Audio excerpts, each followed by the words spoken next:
जय माता दी भक्तों, आज का जो वीडियो है उन सब भक्तों के लिए है जो अक्सर मुझसे सवाल करते हैं, गुरुजी माँ लक्ष्मी को कैसे फूल चढ़ाएं और कैसे फूल ना चढ़ाएं और कौन सी भूल आप कर लेते हो जब माँ लक्ष्मी आपसे बेरूठ हो जाती है, रुष्ट हो जाती है और आपके अन्न धन भंडारे भरने की जगह वो आपके अन्न और धन के भंडारे खाली कर देती है। ऐसा क्या होता है और क्यों होता है जब हम देखते हैं कि यार जब तक हम माँ लक्ष्मी का पूजन नहीं कर रहे थे तब तक सब कुछ ठीक चल रहा था या फिर भी ठीक था, बेहतर था। अब हमने जब से माँ लक्ष्मी का नाम लिया है तब से तो पैसा ही नहीं आ रहा है तो रुक ही नहीं रहा है, रुक रहा है तो फिर बीमारी में चले जा रहा है, बीमारी में चले जा रहा है, कोई ना कोई दिक्कत परेशानी, मतलब स्थिरवास है ही नहीं। तो ऐसी कौन सी भूल आपकी हो रही है या कौन सी भूल पूजा में हो रही है जिसके कारण माँ लक्ष्मी आपको वो चीज़ नहीं दे रही हो जिस चीज़ की इच्छा रख के आप माँ लक्ष्मी का पूजन कर रहे हैं? क्योंकि हिंदू धर्म में माँ लक्ष्मी को धन की देवी के रूप में पूजा जाता है और माना जाता है कि उनका आशीर्वाद प्राप्त करने से व्यक्ति की वित्तीय यानी कि जो फाइनेंशियल कंडीशन होती है ना, जो वित्तीय कठिनाइयाँ होती है उससे वो बच जाता है। जैसे कह सकते हो कि पैसों का संकट उसके सर से कट जाता है, दूर हो जाता है। अब वास्तुशास्त्र में एक प्राचीन भारतीय वास्तुकला विज्ञान किसी के जीवन में समृद्धि के निरंतर प्रवाह को सुनिश्चित करने के लिए दिशा निर्देश अनुसार और उपाय प्रदान किए गए हैं। और उन शास्त्रों में जो बखान है, जो विधान है, जो उपाय दिए गए, जो टोटके आप जिन्हें कह सकते हो, अगर वो आप ठीक से नहीं कर रहे हो तो माँ लक्ष्मी आपसे अवश्य रूठेगी, आपके घर में आएगी नहीं और आएगी तो स्थिर नहीं रहेगी। क्योंकि माँ लक्ष्मी का तो चंचल स्वभाव है और चंचल चित मन को रोकना और उसको स्थिर करना इस दुनिया की सबसे कठिन परीक्षा है ना। और आज मैं आपको इस वीडियो के माध्यम से बताने जा रहा हूं कि आपको कौन से फूल, कौन से पुष्प माँ लक्ष्मी को नहीं चढ़ाने चाहिए और क्यों माँ लक्ष्मी आपसे रुष्ट हो जाती हैं। तो वो भूल अगर आप लोग कर रहे हो या आपको लगता है किसी को देखा है ऐसा करते हुए, या आपके कोई भी रिश्तेदार, दोस्त, मित्र, जो भी भाई बहन, माता पिता, पति पत्नी, कोई भी आपको लगता है कि ऐसा कर रहे हैं ना, ये वीडियो उनके साथ ज़रूर शेयर करना। हो सकता है आप किसी को जो परेशानियाँ होती हैं ना, उन संकटों से बचा सकते हो, आप उनके लिए खुद एक फरिश्ते की तरह काम कर सकते हो। अब सबसे पहले बात करूंगा मंदिर के स्थान की। अगर मैं शास्त्र के अनुसार चलूं तो मंदिर रखने की सही दिशा ईशान कोण बताई है, जो मैंने अक्सर हर वीडियो में अपने बताया है। जो उत्तर और पूर्व के बीच में स्थित होता है उसे हम ईशान कोण बोलते हैं। ये दिशा जो है वो देवी लक्ष्मी की उपस्थिति का आवाहन करने के लिए शुभ मानी जाती है। तो भाई अगर आपको कभी भी माँ लक्ष्मी का ध्यान करना है, माँ लक्ष्मी की साधना करनी है, माँ लक्ष्मी का पूजन करना है, दिवाली पे हम अक्सर धनतेरस, दिवाली पे, छोटी दिवाली पे माँ लक्ष्मी गणेश संघ पूजा करते हैं, या जब भी आप नारायण संघ लक्ष्मी का पूजन कर रहे हो। लक्ष्मी तो ऐसी है ना जो हमारी ज़िंदगी में आजकल बहुत इंपॉर्टेंट बन गई है, बहुत ज़रूरी बन गई है। तो उनका अगर आपको आवाहन करना है, उनका पूजन करना है, उनका विधान करना है, उनका हवन करना है, उनका अनुष्ठान करना है, तो दिशा आपकी रहेगी हमेशा ईशान कोण। अगर आपकी घर की परफेक्ट ईशान कोण की दिशा में आपने ये स्थान बना दिया माँ लक्ष्मी का, तो मैं आपको गारंटी दे रहा हूँ आपके पैसे आने से, जाने की तो नहीं बोल रहा हूँ मैं फिलहाल, पर आने से कोई नहीं रोक सकता। क्योंकि पैसा का फ्लो बढ़ जाएगा, पैसा आते जाएगा, माँ लक्ष्मी खुद स्थिर वास करेगी उस घर में। इसके अतिरिक्त मंदिर को ऐसी जगह पर स्थापित करना चाहिए जो महत्वपूर्ण दिशा हो, महत्वपूर्ण वास वहाँ पर माँ का बन सके और आप उनका पूजा अनुष्ठान अच्छे से कर सकें। अब आपको जब ध्यान रखना है जिस दीवार के तरफ आप इनका पूजन स्थान बना रहे हो या किसी भी पवित्र शक्ति का पूजन स्थान बना रहे हो, तो उसकी दाईं बाईं पीछे अगला सब आप देखोगे कि क्या कोई गंदगी वाली चीज़ तो नहीं है। अक्सर ऐसा देखा गया कि आपने एक तरफ तो मंदिर बना रखा है उस दीवार में, ठीक उसके पीछे देखो तो जूतों का शू रैक भी होता है, या कोई बाथरूम होता है, या तो टॉयलेट होता है, या तो आपने जूते रखे रहते हैं, कुछ भी गंदगी रखी रहती है। तो ऐसे में तो फिर वो दिशा भी आपके लिए पॉजिटिव काम नहीं करेगी। तो चारों तरफ से अगर देखा जाए तो वो दिशा बिल्कुल साफ सुथरी होनी चाहिए, प्योर होनी चाहिए, और बिल्कुल उसको पूजन की जो स्थिति होती है ना, तो ज़मीन, फर्श, आकाश पाताल सब कुछ आपको बराबर रखना है और बिल्कुल स्वच्छ रखना है। ठीक है, ये बिल्कुल क्लियर मैंने आपको तरीके से बता रहा हूँ, साफ शब्दों में बता रहा हूँ। अगर आप ऐसा करते हो ना तो ही आपको पूर्ण फल मिलता है। और जहाँ सूरज की रोशनी और हवा का स्वतंत्र रूप से प्रवेश हो रहा है और प्रसारित हो सके, वहाँ पर आपको ये स्थान बनाना है। तो ईशान कोण में आपको ये भी ध्यान रखना है कि एक तो क्रॉस वेंटिलेशन होनी चाहिए, खिड़कियों में आवाजाही होनी चाहिए हवा की, है ना?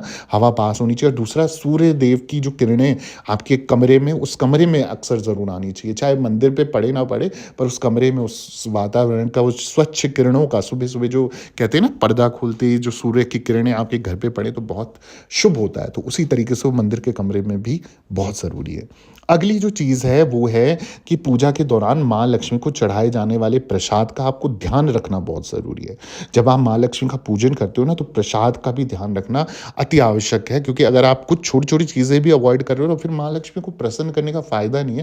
क्योंकि आप एक तरफ बोल रहे हो हम माँ लक्ष्मी को मानते हैं, माँ लक्ष्मी का पूजन कर रहे हैं, और एक तरफ उनको स्वच्छता नहीं दे रहे हो, आप प्योरिटी नहीं दे रहे हो, आप शुद्धता नहीं दे रहे हो, तो फिर वो भी प्योरिटी के साथ काम नहीं करेंगी। फ़िल्टर करके हर चीज़ करनी पड़ेगी ना आपको। तो दूसरी चीज़ क्या है कि गिरे हुए फूलों को और दुर्गंध युक्त फूलों को या टूटी हुई पंखुड़ियों वाले फूलों का उपयोग करने से आपको बचना है। जो मैं फूल की बात कर रहा हूँ, पुष्पों की बात कर रहा हूँ, जो नहीं चढ़ाने चाहिए, या माँ लक्ष्मी आपसे रुष्ट हो सकती है, आप परेशानियों का कारण बन सकते हैं, या फिर आपको लग रहा है कि भैया हमारी पूजा क्यों नहीं स्वीकार होती है, माँ लक्ष्मी का इतना पूजन करते हैं, पैसों का फ्लो नहीं हो रहा है, कुछ भी नहीं हाथ लग रहा है और सब कुछ ज़ीरो होता जा रहा है। तो भई ये 2-3 चीज़ें हैं, जैसे मैंने बताया कि कहीं फूल गिर गया, गलती से भी गिर गया, तो फिर आप उसको दोबारा यूज़ मत करना, खासकर माँ लक्ष्मी के पूजन में। कुछ फूलों से जैसे होता है थोड़े से बासी होते हैं, या कहीं से आपने ले लिए उनसे दुर्गंध आ रही है, बिल्कुल मत रखना, गलती से भी मत रखना।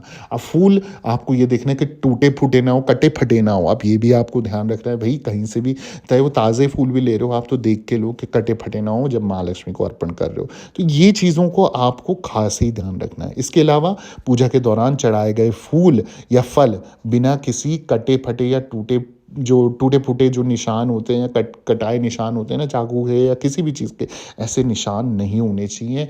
ये फिर इससे माँ लक्ष्मी रुष्ट हो जाती है। उनको तो बिल्कुल प्योरिटी से उनका पूजन होता है, शुद्धता से उनका पूजन होता है, उसमें कोई मिलावट नहीं होनी चाहिए। जितना 100% आप दोगे ना, उसका 200% माँ लक्ष्मी आपको देगी, ये मेरी गारंटी है।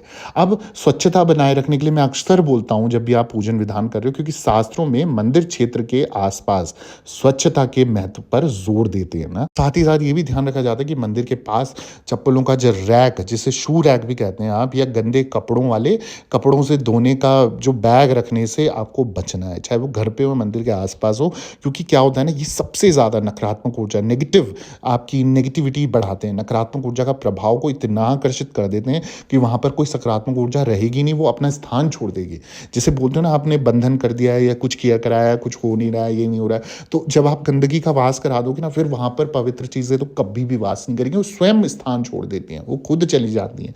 तो भैया आपको ये ध्यान रखना है कि भाई जब भी आप अपनी एंट्रेंस हो, खासकर ये घर के मंदिर की बात हो रही है, घर में अगर आपके मंदिर है, स्थापना है, कुछ भी है, आपको ये ध्यान रखना है एंट्रेंस आपकी बिल्कुल साफ सुथरी होनी चाहिए, स्वच्छ होनी चाहिए, शुद्ध होनी चाहिए, जिसे रोज सुबह उठकर धुला जाना चाहिए, फर्श को अच्छी तरीके से धुला जाना चाहिए, वहाँ किसी तरीके का कूड़ा करकट ना हो। एंट्रेंस में दाएं बाएं आप देखो कि अच्छी तरीके से स्वच्छता होनी चाहिए।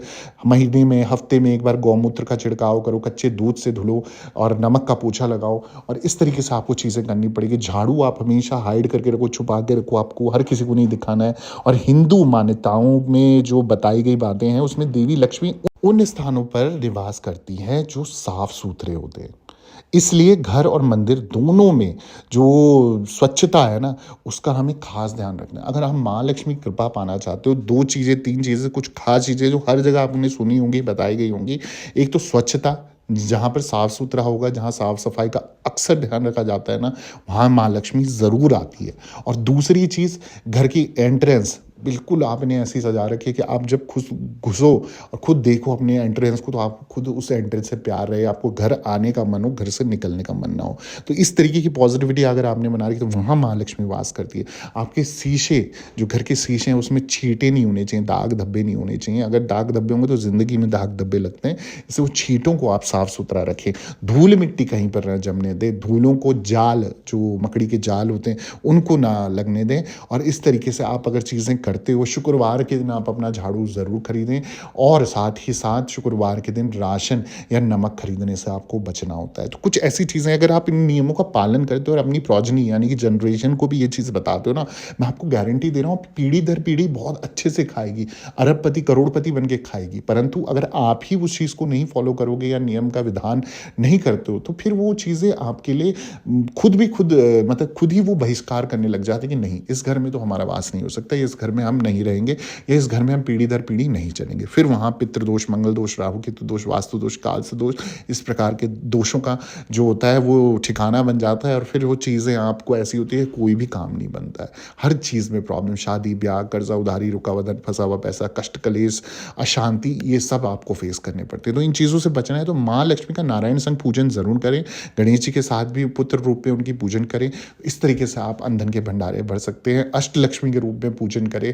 धन कुबेर देवता, धनवंतरी भगवान जी के साथ पूजन करें। देखिए आपके घर में हर प्रकार की सुख सुविधा होगी। सरस्वती माँ, माँ लक्ष्मी, विघ्नहर्ता, इन सब की इकट्ठा पूजा करें। नारायण संग ज़रूर उनका बृहस्पतिवार को ध्यान करा करें। आपको गारंटेड चेंज लगेगा। और वीडियोज़ आपको ऐसी अच्छी लग रही है ना, तो जल्दी से चैनल को सब्सक्राइब कर दो, वीडियो को लाइक कर दो, ज़रूरतमंद लोगों के साथ शेयर करना प्लीज़ मत भूलना और कमेंट में जय माता दी या जय माँ लक्ष्मी ज़रूर लिख देना। सभी भक्तों से निवेदन, दरबार से बने रहें। सभी भक्तों को जय माता दी, जय माँ डाट काली।